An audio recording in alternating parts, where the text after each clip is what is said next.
Welcome to the Oblivion Gallery. Thanks for being here to celebrate the amazing art and installations of our guest artist and friend, Barbara Counsil Burney. I've been a fan of Barbara's work for several years now, and when we saw her show at Maud Kern's Art Center where she did her land as deity altars, we were just kind of bowled over by the multimedia installation of them and the feeling that they evoke. So we invited her to be a guest artist here at the Oblivion Gallery, and she's going to talk a little bit about her process and inspirations and land as deity. Cool. Thanks, Judd. Thank you. Cool. Yeah, it's an honor to be here. I've been a big fan of Judd and Renee for a long time, too. So I just wanted to talk a little bit about the altars today and kind of my motivation behind them, and answer any questions at the end. So please feel free to share your curiosities. So I grew up in northern Michigan and moved here about 10 years ago, and I went to art school right out of college. Started making as much artwork as I could, and I was kind of traditionally going for a lot of illustration work, and I wanted to contribute to the world of education, but a lot of my work just kind of ended up more in a gallery setting than, a reproduced image in a, print edition, something like that. So kind of been really drawn to the world of painting and the way that art can communicate a lot of really wonderful things that we experience. I moved out here in 2014 and was doing a lot of painting, of course, and I first started thinking about these altars around 2017 or 2018.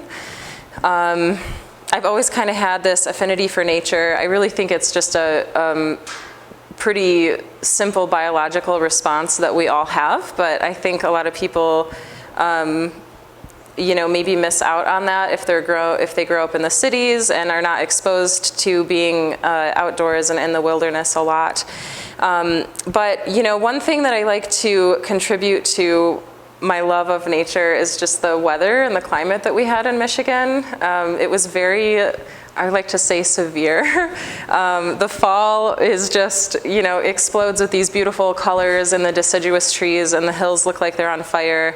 The winter storms are super massive. We just get dumped on with snow, and then the springtime thunderstorms were really, really dramatic. So it was just this really physical experience being outside in the weather and just really adapting your life to what was going on around you and responding to the limitations that,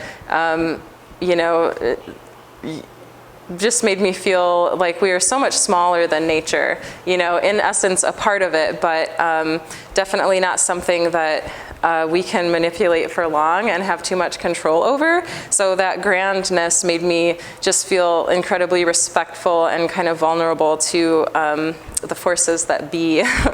So let's see, I moved out here, was working in the art scene for a long time, and in 2017 I got a job with Oregon State Parks, and I got to work with them as an interpretive ranger for a couple of years, and I worked up in the Columbia Gorge area. And this kind of happened after spending 10 years in the cities. I went to college in Grand Rapids, Michigan, and it was sort of a concrete jungle. And then living in downtown Eugene for a number of years. Eugene is probably one of the best towns for combining the natural world with a city and the urban landscape. But I was definitely feeling this kind of withdrawal from, being out in nature a lot, especially in Grand Rapids. The cities in Michigan it's just concrete everywhere. So growing up in a really small town, surrounded by the forests and the rivers, and then just immediately being dumped into a totally different setting, was kind of noticeable, and I was always really craving ways to just kind of detach and leave the city, and I really do think that's a pretty natural and common experience that people have, whether they are really conscious of it or not. So when I got to work for Oregon State Parks and I was kind of up in the small towns again, I just really started noticing an overall improvement in my well-being and my consciousness and my anxiety. And, you know, seeing people from all over the world come to these parks to vacate and spend some time decompressing, you know, that I think that's a really profound statement as to how important being out in nature is to our overall health. So that was just a seasonal job, so I would work in the summers up there and then come back to Eugene in the winter. And in the winter of 2017, when I was here in town working, there's an organization in town called Art City Eugene. If you guys have ever heard of Art City, they're pretty awesome. They brought an artist through town named Sharon Loudon, and Sharon was traveling all over the country talking about her new book that she released. It's called Artist as Culture Producer. Pretty cool book. She essentially interviews 40 artists from all over the country and writes about their responses to building places like this, like that Judd and Renee have made, community galleries, residencies, and things like that. And in Sharon's book, you know, the artists that she talks about just totally expanded my mind about, you know, what is art, placemaking, things like that. And I started getting really curious about making something that was beyond just a painting. So I wanted to do more three-dimensional art, and I was really starting to get interested in interactive art, to have people respond to the work when they come in the room. So I started thinking about that a lot, and when I was up in state parks, I was introduced to a book called The Nature Fix, and that's by a writer named Florence Williams. And in this book, it's kind of a research book, but she talks about the research she found studying people and their physiological reactions to being in the natural world, you know, and surrounded and immersed by nature.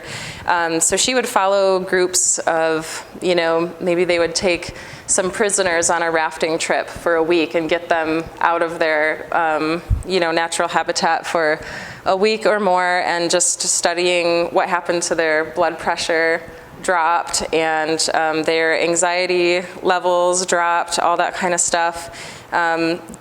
So she, you know, I think that this stuff is obvious, and which is why people like to go camping, but the Nature Fix just kind of has this like inarguable data that's connected to these studies. So that was a pretty interesting book. They said, you know, it improves your cognition because being, you know, away from a really busy city setting can kind of cause your nervous system responses, and it allows parts of your brain to really fire at kind of a more efficient rate once you come back to your typical work setting. So relaxed nervous systems, they found improved immune functions, stuff like that, improved mood, of course. So, you know, I just started thinking about why we can't incorporate more of nature into our urban landscapes and things like that. So I first kind of developed the concept of the altars back around then, when all of this stuff was kind of going through my mind. And my first draft was pretty bad, but as anybody who makes stuff, you know, you can kind of see the lifespan of a piece of art or an idea can really change. So I was kind of stapling these plastic plants to my wall and just like trying to make a form. It was pretty ugly, but I didn't even know where to start because I had never done anything like this. I was renting apartments, so I didn't have a lot of space to work. And Charlie Swing has been one of my mentors for a long time. She was the founder of the Art City organization, and I called her over to my studio one day and I asked her to kind of give me a critique and feedback of this work. And you know, she said some positive things, but mostly she said, I just don't think you can use plastic plants. It kind of is totally against the concept. So I was like, you're right, thank you so much. And then, you know, the other problem with that is that, you know, to install a show like this piece by piece would take a month, you know. So what I did was started building them on a mobile sheet. So I kind of build them on this plywood form and then, you know, measure out where I'm going to put the paintings and all of that. And I, you know, instead of using plastic plants, I went through a couple of different kind of ideas. I even tried to come up with sort of this tessellated potting system so I could use living plants, but it was just way too cumbersome, and then you're dealing with all the moisture and the mold and stuff like that. So I just kind of started going around to the flower shops in Eugene and Springfield and asking them about how they store their plants and keep them fresh, and through this couple weeks of research, they directed me to the Charles and Little Co. plant, I guess it's a flower farm, it's over by Mount Pisgah. And the woman that runs the flower farm, Bethany, she kind of specializes in dried flowers. So she makes these really beautiful dried wreaths and arrangements with just dried flowers. And if you dry them right, they really kind of keep their shape and their color in a pretty interesting way. I never thought that dried flowers could look as pretty as living ones. So I applied for a grant and got a small grant from the city of Springfield to have my first showing of the altars, and we hung them up at the Emerald Arts Center. And the money from the Heritage Arts Grant helped me buy a bunch of plants from Bethany at the flower farm, and get all the pieces together to build the show, and it went pretty well. So I think in that first show I had 4 altars, and then we had a big show in August at the Maud Kearns Art Center, which Judd and Renee came to, and we had 6 altars there, and that was the biggest one yet. So the way that I choose to build an altar for a certain place, I think there's a lot of places that deserve an altar, but they're just kind of the spots I've visited personally that really resonate with me a lot more. The first one I ever made was for Fort Rock, which is a volcanic tuff ring in Central Oregon. So it's kind of like this 30-foot high, probably higher in some spots, but it's kind of a horseshoe shape of a big, just wonderful example of erosion over time, geologic history. And it's in Central Oregon, and I visited there a couple years ago with a friend, and we did a little camping trip. And my buddy Sam just couldn't sleep the night before, so he woke me up at like 4 in the morning, and we drove to Fort Rock. So we were there, before sunrise, and it was just extremely quiet and calm and really magical. And we just walked around and did a lot of photography and observed all the little plants and the animals that lived there. And I just, had to really start building these after that experience at Fort Rock. So I thought about the altars for many years before I was able to start building them, and it's been really cool to see the concept kind of morph. And then, now it took me about a day to install this show, so it's getting to the point where I can do it a little more efficiently, and we're finding which plants can be, can kind of live through the month without water. And so, that's kind of, it's how I put together the altars. I do the paintings, and then I try to find plants that sort of reflect the character of the ecosystem. And of course, I'm not going to drive to South Dakota for some of the grasses that they have there. And of course, a lot of the public parks have rules on not harvesting the plants. So in respect to that, I really just kind of source plants that share the characteristics. So in the San Juan altar, for example, most of the base green area I used is just Scotch broom, which is an invasive weed that grows here in Oregon, and nobody cares if you cut it down, and plus it's everywhere. So, but it kind of has this willowy, little thorny characteristic that I thought reflects the intensity of the heat in the desert, and a lot of the thorny plants that the San Juan River has growing along its riverbank. And then a lot of the other plants I just harvest from a property that we have and my friends' properties, and some of the stuff I just dry from my garden as well. So I try to be responsible when I source it, but there's a lot of thought that goes into every little piece. But yeah, I think what really drives this idea is just the really incredible source of the natural world that we have around us all the time, kind of finding the extraordinary and the ordinary. And I think those are the things that really bring us to respect the land and find some joy in it and maybe deeper meanings. I was not raised as in a religious family, so I've always been pretty curious about the spiritual side of things, and I just can't describe how much more closely I feel to that spiritual presence when I'm out in the deep woods like that or on top of a mountain. And as far as the positive physiological effects, I really believe that we need to keep these places wild and accessible to all people. You know, I'm really interested in the work that some folks are doing, taking underserved communities out into the woods for kind of a spiritual retreat like that. I think, it's essentially free if you can find the transportation. So, once you develop a spot like that and really kind of cut it down and dig it up, it's never going to be the same. And the web of life is just so intricate. And, every time you disrupt an ecosystem, I think that it can be pretty detrimental down the road in ways that we can't even see yet. So let's see, I brought in this magazine. This is a magazine called Presence. It is a spiritual magazine, and they featured the Columbia River Gorge altar on the front. But I just wanted to read a paragraph in here that kind of resonated with me as far as the accessibility to these places. If you are a spiritually conscious person or not. So this is a paragraph by Stephen Charleston. He's a member of the Choctaw Nation, and he's a retired bishop from Alaska.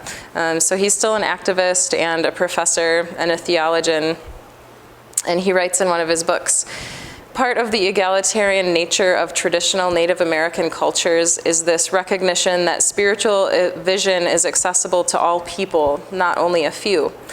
That is a critical thing to understand. If we are feeling powerless against reality around us, the concept of a vision quest opens a door to us. It shows us how to tap into a deeper strength and more focused response. The beginning of resignation is the idea that our perception of reality is flawed. For example, if we're not smart enough, we're not important enough, or holy enough to understand the apocalypse, or much less deal with it. And the beginning of our spiritual self-confidence is that we have direct access to a power far beyond the implications of our own perceptions. There is a higher power that wants us to participate, wants us to let go of resignation, and will show us how. So I thought that was pretty powerful about, again, just the accessibility of these places and allowing a person to find that spiritual connection and the meaning and even just the improvement of physical health outside of the walls of an interior space. And there's also something else I thought was interesting. There is an interview in here with Karen O'Brien.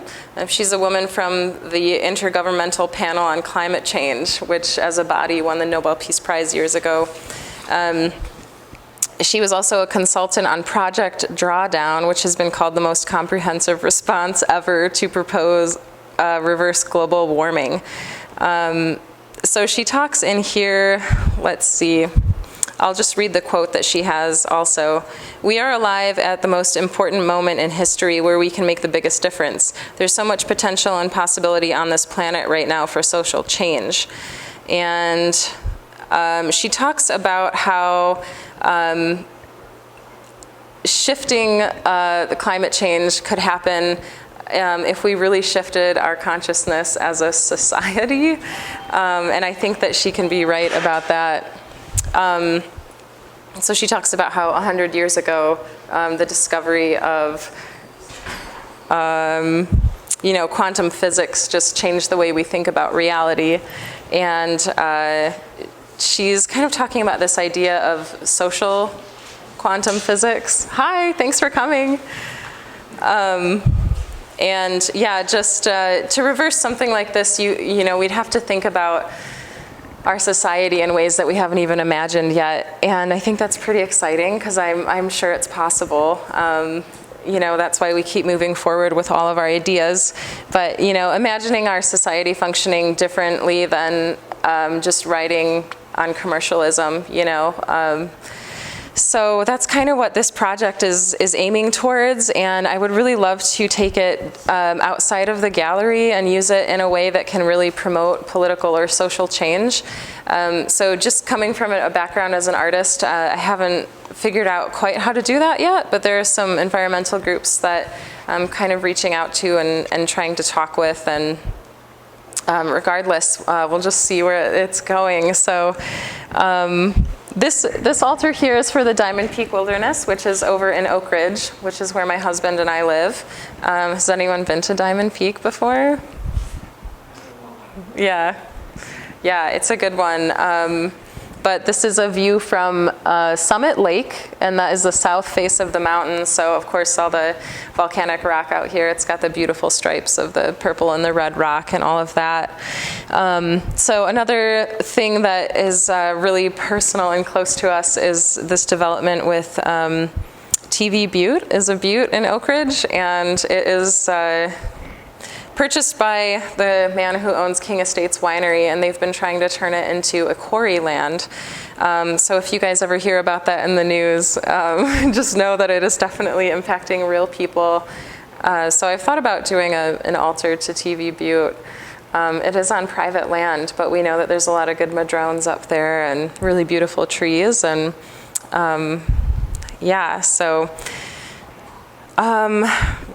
just protecting undeveloped lands. That would be really great to move this project into some really critical change. I think that if we preserve that land, we'll preserve a source of divinity for a lot of people, and just continuing to improve the accessibility to anybody who's interested. You guys have any questions? Yeah. I just think you'd be a perfect person for forest bathing.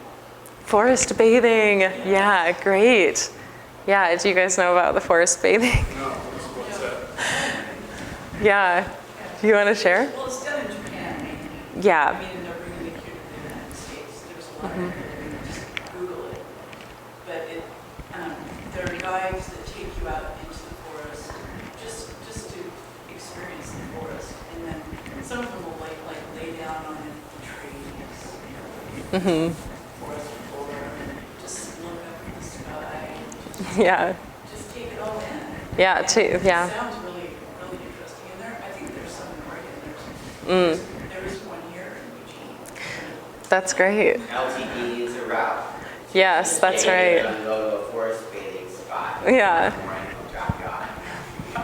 I have thought about that before. There's a bus that runs from Eugene to Oak Ridge a couple times a day, and I think on Saturdays, if not Sundays, but as far as the accessibility issue, getting people out there. And I also think that, if you grow up learning how to be in the woods, that's one thing, but I think some people just don't really know how to get out there. And, I was even at a spot in my life where I loved going hiking all the time, but I didn't know how to go backpacking for a week at a time. So there's a lot of ways I think you could share that education with people and kind of break down the barriers. And I think one of the biggest barriers really is your imagination when it takes off at night, when you're out there in the woods and it's pretty spooky. So I think getting more people used to that, once you cross that threshold of fear, you really can access the magic of being, out and immersed in the wilderness and bathing in the forest bathing as they call it. So It isn't like a bath. right. It's just Metaphorical bathing, that's right. Yeah. That shows that it improves your health on all kinds of fronts. Yeah, definitely. We talked about that a little bit. I mentioned a book I love called The Nature Fix by Florence Williams, and she talks a lot about the physiological effects. Come on in. Yeah. Just stop time. Yeah. Never too late. Sure. Hi, thanks for coming. Oh, that's okay. I was just chatting about the altars a little bit, asking if anyone had any questions. Have you guys ever been here before? Yeah. Cool. Yeah. Harvest natural plants out in the forest for local Cool. companies. Oh, great. Mountain rose herbs and Oh, cool. Very cool. Is that a painting? It's a print of a painting. It was a big oil painting I did, yeah. Oh, wow. Yeah, so, I've been, the altars are, of course, really intensive, and they take quite a long time, and we had to figure out how to build a little transportation box that fits in the back of my pickup truck, and I put the altars inside, and then we close it up so that I can drive down the road without them flying apart. So those are really intensive, but I've really kind of returned to studying the wildflowers that grow out here because they're so unusual. And unusual, this is an orchid. This is a calypso orchid. So I think, orchids are known for being some of the most complex forms in the natural world. But those little guys grow all over Oak Ridge, and they're about 3 inches tall. Yeah, So they're super pretty. yeah. So I've been trying to blow up paintings of these tiny little organisms. So there's just a lot that I still want to do, of course, but. For the main paintings in the altars, are you painting on site? Or are you painting from photographs? What is your process around? That's a good question. I'm mostly painting from photographs. If I do some work on site, it's mostly sketches or little watercolor studies, just to try to get a feel for the landscape. And really, I've noticed that the colors are pretty different too, out in person. So we were recently out in Death Valley. And, it's a pretty different ecosystem than Oak Ridge, which is very mossy and green and a lot of yellows. And when I was out in Death Valley, I noticed a lot more purples and blues and these distant hues of, it's a very dry, hot ecosystem, but it has these really cool colors. So I do try to do some studies when I'm out and about, but mostly I take several different photo references and work on an image in my studio. And the same thing with the animals and the plant portraits. I try to choose some key players that are part of the ecosystem, or some plant or animal that I saw when I was there and was a little more fascinated with. But I try to show all angles of the plant, and sometimes different parts of a plant that is just starting to bud or in full flower form. So like at any given time when you see a plant in its life cycle, you're not going to see all those aspects at once. But to kind of capture the portrait of a specimen, I try to choose different angles and to try to really give you an idea of the shape or whatever. It's harder to do with the animals, of course, because can't show different plumage. You're an extremely good realist painter. We had multiple people who have visited Ask. Is that a photograph? Yeah. What is the process behind that? Gotcha. So, yeah, thanks. Are you gathering all of the elements of the still lifes and altars yourself, or is it a gazelle skull? That I thought it looked like a gazelle skull, but we found that here in Oregon. So I think it's just a deer with. Yeah, but that's why I hung it on the Badlands altar, because I thought it looked more antelope-y. But You did find that? yeah, we find a lot of the stuff ourselves, and then the dry grasses and stuff. They're not. I think it's a type of grass that came in this meadow mix, that we were just using to establish some erosion control at our shop in Oak Ridge. But it kind of exploded into these really interesting grassy pieces. So, I clipped some when it was just before it flowered, and then we dried it. So yeah, I have boxes of dried flowers and plants, and every time I hang a show, they get a little ruffled up.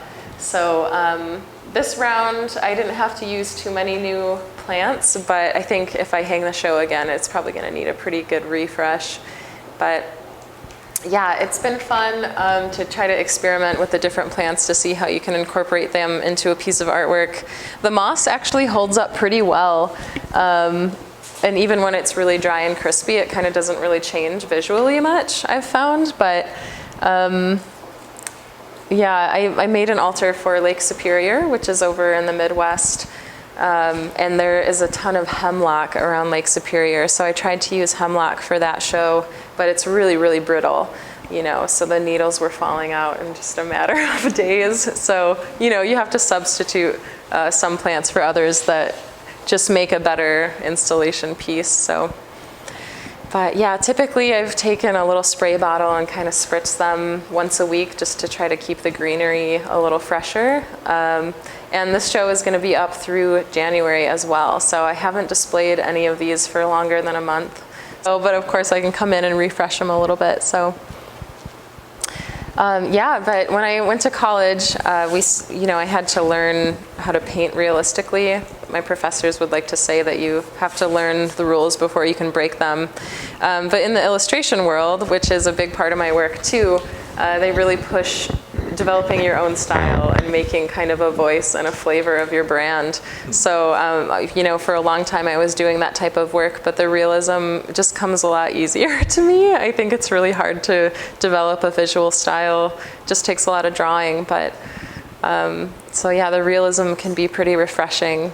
But I do have some of my illustration work on these cards if you guys want to check out the goofy stuff I do too. But yeah. So how do you get everything to stay like hot glue gun or? Good question. I use a staple gun.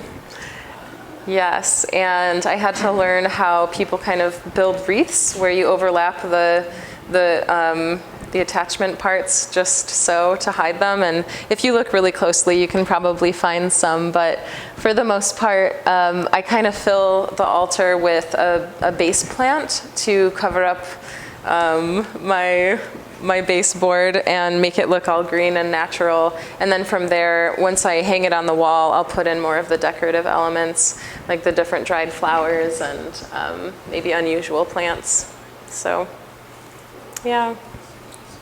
When you go to these spaces creatively, do you go with like a documentarian sort of lens, or do you try to be open creatively and then like retroactively come back and recreate your experience? Or That's a good question. I think that probably the latter.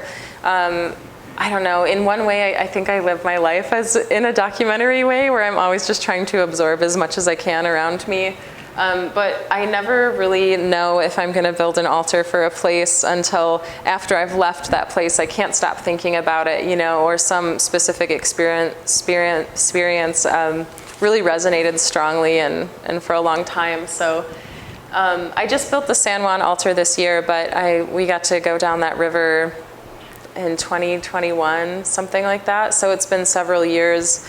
And it just was such a striking place. So to raft down the San Juan River, you have to get a permit. And I'm kind of all about the permit system because we were out on the river for 5 days or something like that, and we did not see a speck of garbage. It was really incredible. Yeah, just to know how many people have come through there. But when it's not a crazy zoo, people can be a little more thoughtful and attentive about what they leave behind, and you have more time to clean up your camp when you leave. And yeah. Is that candles on that one? Yes. Is it not flammable at all? I think it is. Yeah, I just don't light the candles. No, that's a great question. Yeah. No, that's great. I did try to hang it. Yeah, don't light the candles. Yeah, the candles would be great. I have lit them in my studio before just for a photo, yeah, it'd probably go up in flames pretty quick. So yeah, it's just a decoration. Yeah, I did think about the battery candles, and then I returned to that comment that Charlie said about not using the plastic plants, and I thought I'll just use real candles but not light them. So. Yeah, and I put the shelves up and invite people to leave offerings to the deities. That was my intention, to try to make it a little more interactive. But yeah, I just feel like these volcanoes that live around us, even though they're sleeping and dormant, they just seem like these giant gods among us, in the words of Jack Kerouac. I think he called them sleeping giants or sleeping gods. So I just really feel that way when I'm out in these places, and a magnificent flood tens of thousands of years ago just came through and carved out a canyon, and those forces of nature are just so far above us, it just makes me feel so small and not insignificant, but definitely a smaller part of the whole. And those are the things I want more people to feel, because I think it gives them meaning and peace in a way. So yeah, but to be a forest bathing guide would be pretty interesting. I'll look into it. Yeah, But invite us all. oh, great, yeah. Yeah, but yeah, that's a really popular activity in Japan, and I think the guides will take people out of the city into the forest, and they'll bring some tea that maybe they've brewed from a plant that grows in that ecosystem. So they really try to engage all 5 of the senses and just get people to really kind of take it all in. So I really want you to do this now. yeah, I want you to be Cool. the person who does that. Yeah. And I get a grant to get a bus Cool. Yeah. Oh my gosh. to go do that. Yeah.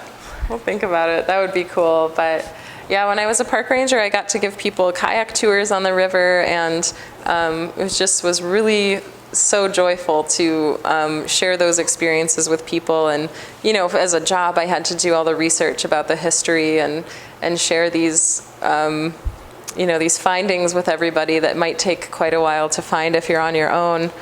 And it was just so wonderful, you know. So we've thought about doing that up in Oak Ridge. We've talked about trying to start a kayak tour company, and I don't know if I can do that quite yet, but we'll see. Maybe one day. It was really an honor to be able to share that with people in a safe environment. So, yeah. So you're talking like the North Fork or the Middle Fork? Yeah, right? Oh my gosh.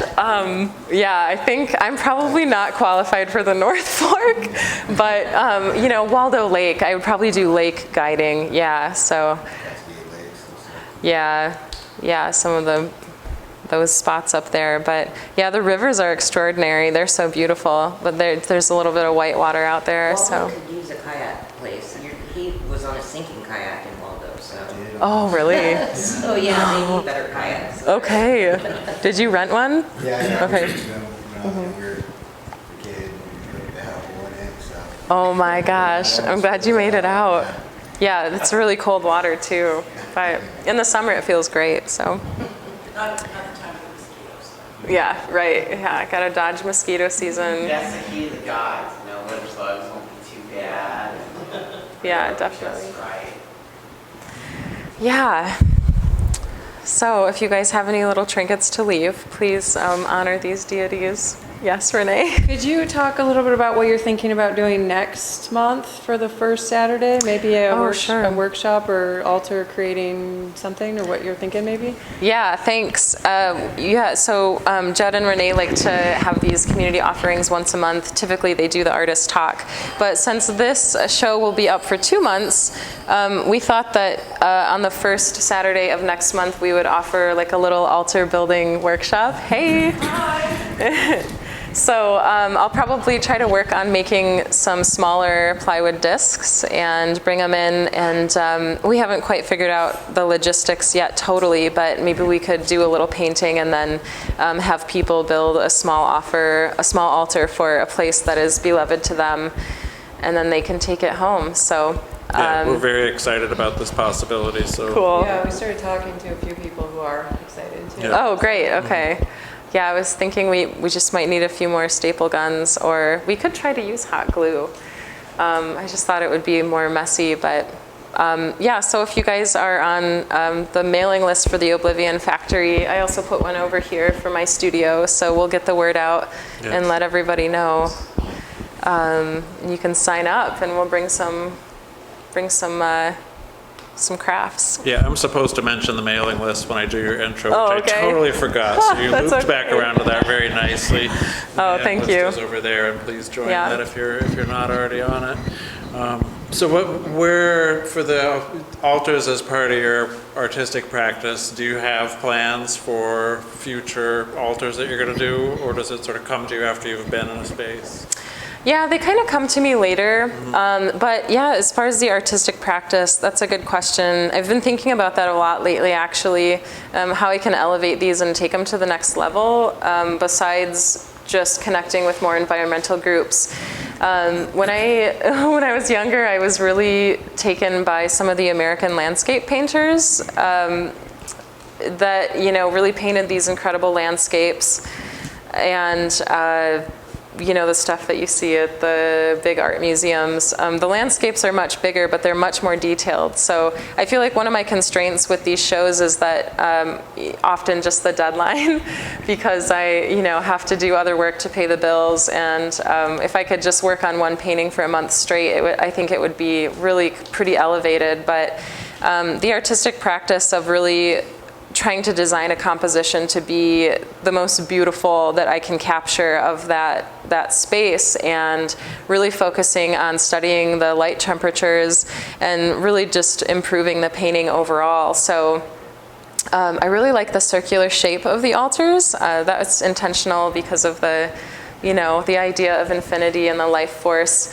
But I've been thinking about, if I do a much larger landscape, how can I fit that into a circular shape? So I've been thinking about that lately too. But to work on a painting for over a month, takes a lot of focus, which is harder and harder to find in this day and age with the fast pace of life. So I do want to improve my landscape painting skills overall. I felt, some of them felt a little rushed to me, but again, that's just because I had the deadline. And so I do want to work on the painting a little bit better, and see how I can. Thank you. Thanks. Yeah, it's if you could find an opportunity for a public art project that would be mural scale and then living plants on the wall, sort of like those green walls that I've seen as kind of green landscaping architecture. Yeah. I don't know anything about what type of plants it is or maintenance it takes, but just imagining these as like an outdoor building size presence would be really spectacular. Yes. And to have funding attached to it. Yeah, totally. Yeah, and funding. Yeah, a couple of people have asked me if I've ever installed these in the places themselves, and I haven't ever built them outside. For one reason is just because when you're in the space, you want to be there. The art is pretty cool to look at, but I think it's more impactful in an urban setting because it's so different than the experience of being in that special place. So, part of this was thinking about the accessibility to, allow people to experience being in those places. What if you took it into an urban setting and put it in a gallery where maybe someone who doesn't have the transportation to drive to, the national park can come into a gallery and maybe spend some time with it. And I don't know if anyone noticed the smell. Sometimes you can really smell the cedars and the other plants if they, are in the room long enough. They can be pretty fragrant. But so again, just activating those different senses. But yeah, a much larger scale. And the only limitation, even though this is a public space where people can come in and see it, the limitation is, of course, the hours and then, even the accessibility to get there. But if there is a big installation downtown where people walk to work every day, that could be pretty cool. So yeah, there's some more possibilities, and I don't yet know what the future will hold, but I try to be kind of an opportunist and pay attention to every opportunity that comes my way and think about it and see what direction it could go. So they're really amazing. I mean, just being in front of each one of them just really takes you into the place. It's good. Thanks. It's really lovely. Each one, and then you go to the next one and you're transported to this whole other place. Yeah, thanks. It's really beautiful. It's very impactful at a level that a painting by itself in a frame doesn't reach for me. And then the little satellite paintings that you really get a sense. Zooming in to these little aspects of the place. Yeah, there's just so much that goes on in these incredible places. And another thing I think is cool about the altars is that when you can have, there's 3 different states here. So San Juan River is in Utah, the Badlands is in South Dakota, and then of course Diamond Peak is Oregon. And I think that's one cool thing about our country is that we have these, it's so big that it has so many different landscapes within it.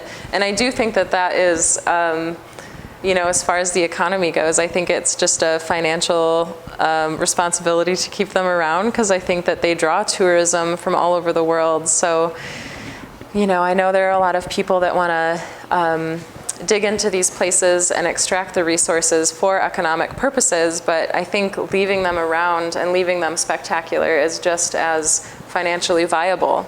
Now, I haven't crunched the numbers yet, and maybe that's me being hopeful, but I just think that they're just so valuable, and once you destroy them, I mean, to me it feels like a great disrespect to the planet, which is where the spiritual part comes in, but seeing how some of these places can destroy the economy of little towns, and I just think it's just too valuable to disrupt, so. That's where the Dragon Guardians come in. The Dragon Guardians, yes.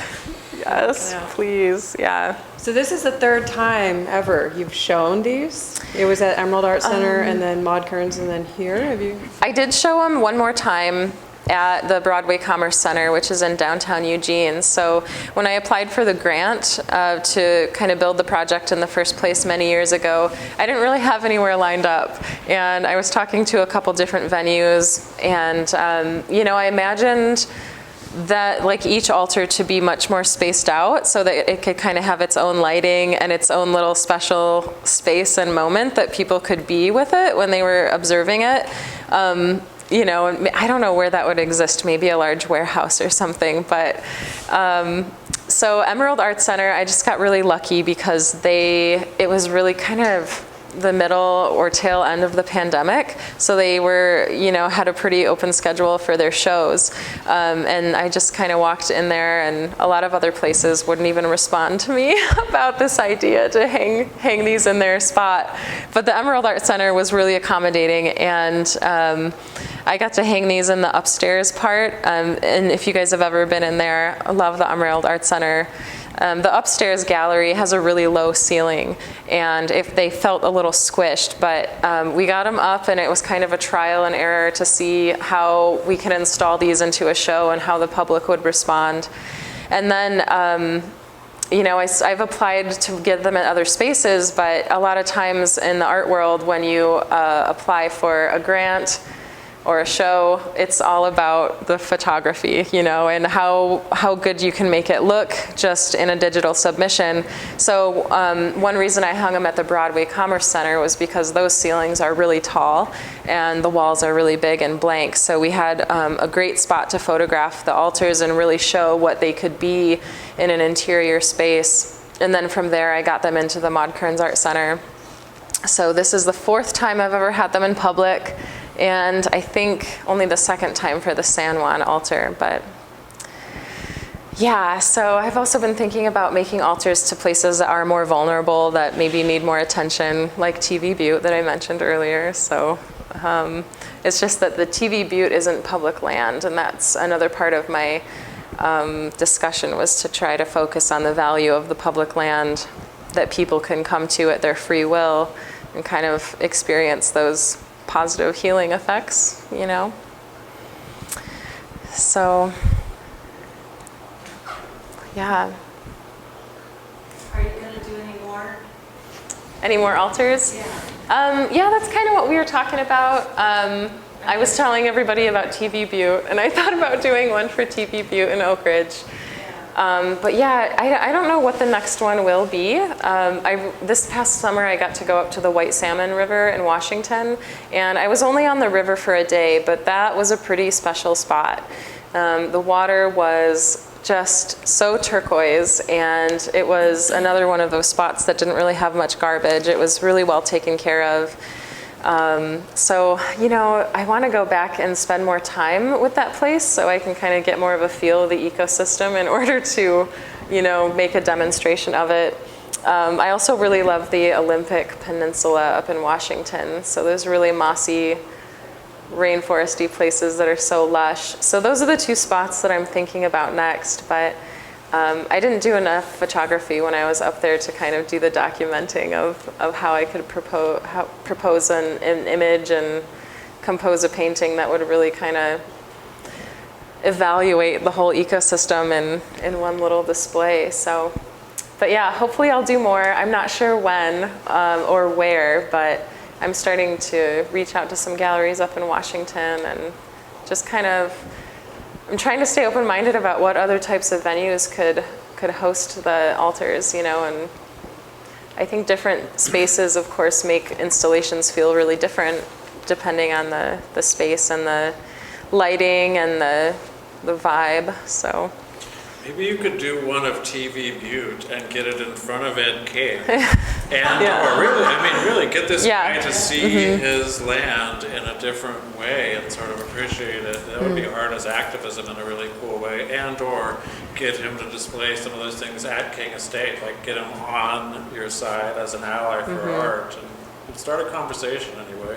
Yeah, I would love to have a conversation with him and his investors. So yeah, that would be great. But yeah, we'll see. It'd be probably similar to this, but I think we could do the butte with the mountains in the background, and just a lot of those madrone trees are so beautiful. You know, the ones with the really smooth red bark and the shiny waxy green leaves.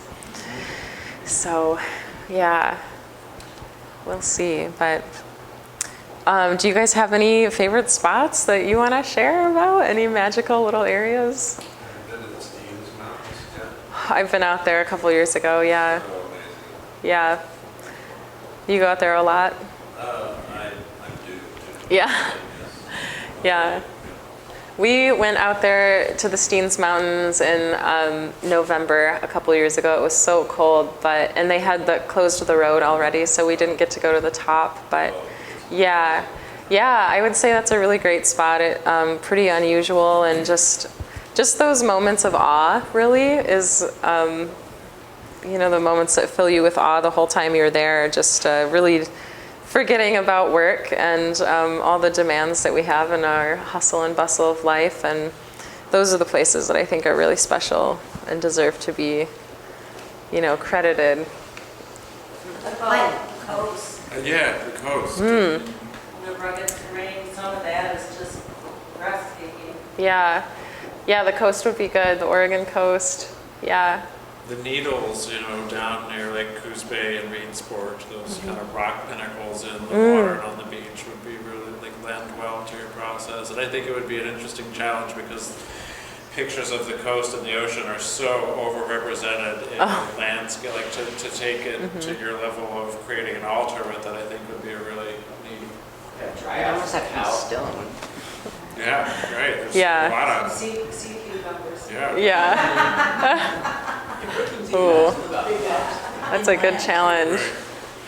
That's really, Yeah. it feels different. Yeah, just the differences, you know, and even just in Oregon, we've got the high desert and then the mountains and then the coast on the other side. I mean, just the variety is really special in itself. Lush So. forests. Yeah, the lush forests, unbelievable. There's a spot on the McKenzie where the other type of orchid grows. Oh, yeah? Yeah, it's, what is that one called? Swamp orchid? It's bigger than those. Okay. It's like about this big, but it grows straight out of the rocks. Oh, cool. Oh, at the Green Waters. Yeah, Greenwater Park. Okay. You hike On out there. Mackenzie? Yeah. Oh, you okay. hike out, you have to hike on the rocks quite a ways. But Okay. Orchids. Cool. They're crazy. They're so pretty. Yeah. Probably around the springtime. Yeah. Okay. Yeah. There's They're guarantee super there's cool. probably gonna be some trash around there though. Oh, okay, yeah, that's okay, that's okay. I've never seen Yeah. those anywhere else. Yeah, you it's know. weird. Yeah. Cool, but you have to kind of get past the The fishing people. and fishing. Oh, stuff. sure. There's a lot of people fish there. but- Worth it. That sounds good. It's- That's a good thing about the art. You can just decide what to put in the painting and what to leave out. There's those ghost pipe flowers. Remember where that hot spring is Oh. at? Have you seen those? They're all white and they're a parasitic plant. Oh yeah, They're like a just- mushroom? Are they a type of fungus? It's a flower. It's a plant, but Yeah. yeah, it's a An plant, alien. but it doesn't do the sun thing. You know, it absorbs stuff from the other plants, That's cool. but it's just white the whole Ghost plant. pipes. Yeah. Yeah. Yeah, they're super pretty. By Deer Creek Hot Springs? It's up in Kansas. No, that's what's up Oak Ridge. Wall Creek. Wall That- Creek. Oh, by Wall Creek. Wall Creek. Yeah. You guys been up there? Salmon, or what is it? It's Salmon? the exit to Blair Lake off of Salmon Oh, yeah. Hatchery Road or something, you know, it's in Oak Ridge. But there's a really nice hot spring there too. Okay. We'll have to hunt for those flowers. Yeah. Thanks. Did you guys go around Lake Superior? Lake Superior, we were mostly on the south shore. We went up to the Upper Peninsula of Michigan, and yeah, the Keweenaw Peninsula, that's right. So yeah, I thought that would be an interesting challenge too. For that altar, I even tried to experiment with using rocks instead of plants, but that altar, yeah, I can lift these by myself, but it's just barely. So yeah, but you know, Lake Superior, if you guys have ever been there, it's by Wisconsin, Michigan, Canada. The beaches that we went to had all these very small pebbles, so it wasn't sand. It's not like the sand was sticking to your feet and making a mess, but they were all, you know, lakeshore tumbled pebbles, and they were so pretty. Yeah, ice tumbled. Winter ice just like since these pebbles. Yeah. What sand can't do, I don't know. Yeah. They're so smooth. It was pretty unusual, so.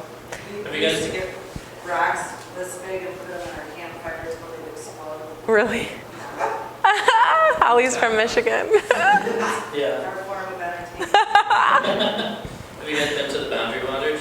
No, but we've been talking about a canoe trip there. Yeah, it's but- super low barrier to entry canoe travel. Okay. If you're not like accustomed to that form of tripping, and it's Yeah. a beautiful place to be able to like do what you described, which is like decompress and get away from the world, get away from people, and be with your thoughts. It's pretty great. Northern Minnesota, the Boundary Waters.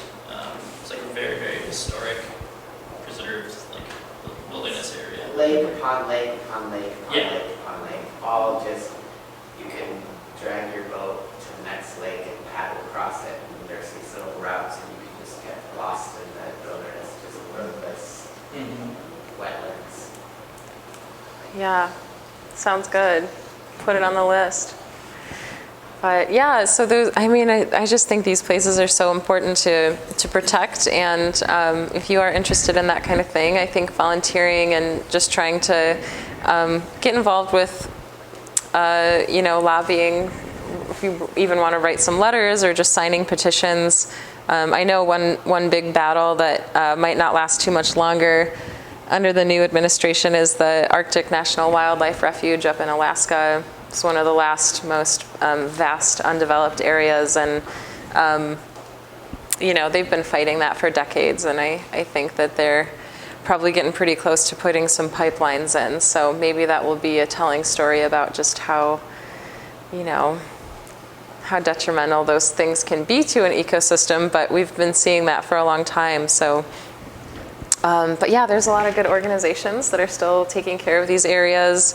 And, you know, even in the last 10 years, I think it was the Natural Resources Defense Council. If anybody knows, they can correct me.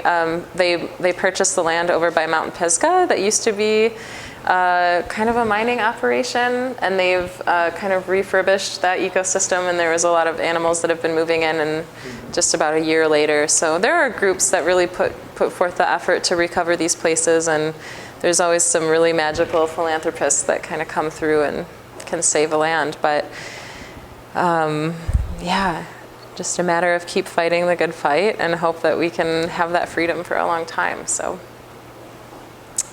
yeah. All right. Well, thank you very much, Barbara. Yeah, thank you guys so much for coming. Thanks, everyone.